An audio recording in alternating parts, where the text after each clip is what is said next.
Picture this, it's match point. The crowd is dead silent. A player tosses up the ball, unleashes this blistering serve, and it just catches the net. Fault. You hear that collective groan from the crowd. Now, everything, absolutely everything, comes down to the next shot, the second serve.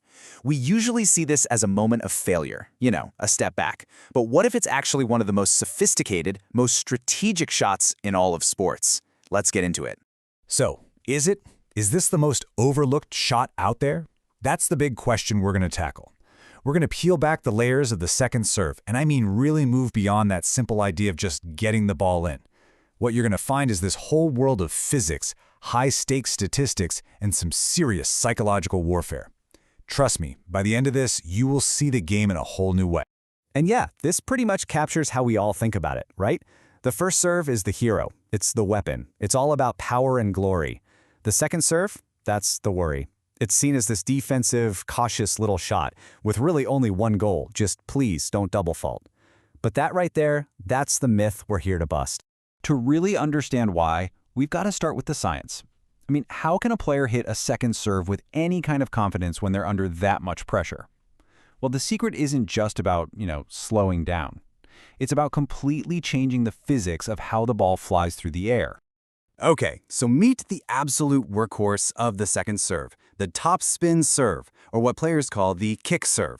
Instead of hitting straight through the ball for flat power, the player aggressively brushes up the back of it. This creates this massive forward rotation, and that spin is the key to everything. It literally transforms the serve from a straight-line bullet into a curving, dipping projectile. So how does that spin work its magic? It all comes down to this really cool principle called the Magnus effect. As the ball is spinning forward, it's dragging air with it. This creates higher air pressure under the ball and lower pressure above it. And, well, the universe doesn't like imbalance, right? So that high pressure actually pushes the ball downwards, forcing it to take this sharp dive. This is exactly how a player can aim way higher over the net and still have total confidence the ball is going to drop safely into the box. And when you see it like this, the difference is it's striking. A flat, hard first serve has this tiny, tiny window to get over the net. It's a high-risk shot. But a kick serve, thanks to that Magnus effect, can be aimed so much higher. It gives the player a massive margin for error. This right here, this is the physics of safety. It's not about being timid. It's about being incredibly smart. Okay, but safety is only half the story. Modern tennis is also a game of ruthless mathematics. Choosing what kind of second serve to hit isn't just about feeling safe anymore. It's a cold, hard, statistical calculation. This quote, man, it gets right to the heart of the modern game. For decades, the thinking was just avoid the double fault at all costs. But data analysts started realizing that hitting a fluffy, predictable second serve that your opponent can just crush is, well, it's almost as bad as a double fault. Sure, you started the point, but you've pretty much already lost it. It all comes down to balancing the risk. Let's just look at a simplified model here. With a super safe serve, you almost never double fault. You get it in 99% of the time. Great. But because it's so weak, your opponent wins the point 55% of the time. So your overall chance of winning is only about 44.5%. Now look at a more aggressive second serve. You might double fault 20% of the time, which sounds terrible. But when it goes in, it's way more effective, and your opponent's win percentage drops all the way to 40%.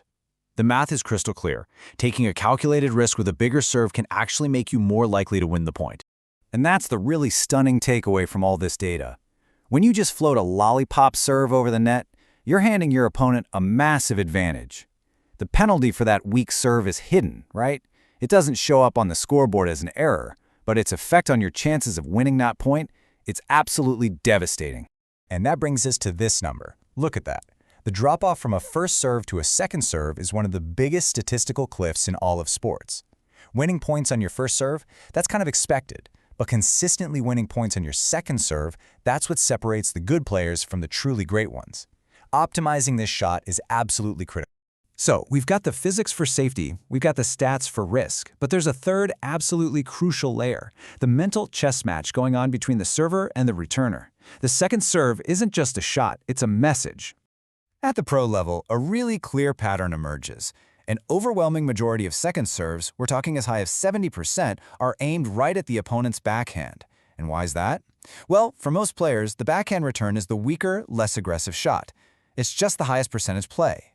So that brings up a really logical question, right? If you know the backhand is the weak spot, why would you ever serve anywhere else? Why would you ever risk hitting it to their powerful forehand? And the answer is simple, but it changes everything.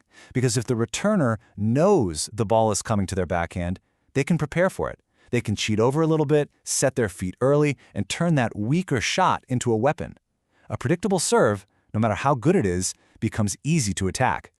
This whole dynamic is actually perfectly described by a concept from game theory called Nash equilibrium. Now in tennis, it basically means finding the perfect mix of serves to keep your opponent completely off balance. Yeah, you serve mostly the backhand, but you have to go to the body or the forehand just often enough to keep the returner honest, to stop them from guessing. The goal isn't one perfect second serve, it's a strategic, unpredictable portfolio of second serves. All right, let's put this all together now. We've seen the physics that make it safe, the stats that define its risk, and the strategy that gives it a real purpose. It is time to completely rethink what the second serve really represents. So on the left, that's the old view. It's a failure of the first serve, a defensive lob just to get the point started. But on the right, that's the new reality we've just unpacked. It's a calculated risk assessment. It's a strategic opening move. It's not about avoiding a fault. It's about winning the point. So when you boil it all down, the second serve isn't a moment of panic. It's a moment of incredible clarity. It's this complex equation being solved in a split second, balancing aerodynamics, probability, and pure human psychology. So what's the big takeaway here? It's this. The physics gives it safety through spin. The statistics define that razor-thin edge of risk versus reward. And the strategy? That gives the serve its true intent, which is to be unpredictable. It is the ultimate tool for managing pressure, not for succumbing to it. So, the next time you're watching a match and you see a player miss that big first serve, don't see it as a failure. Watch closely what they do next. Because what you're seeing isn't a moment of weakness. You're actually witnessing a hidden moment of calculated, strategic genius.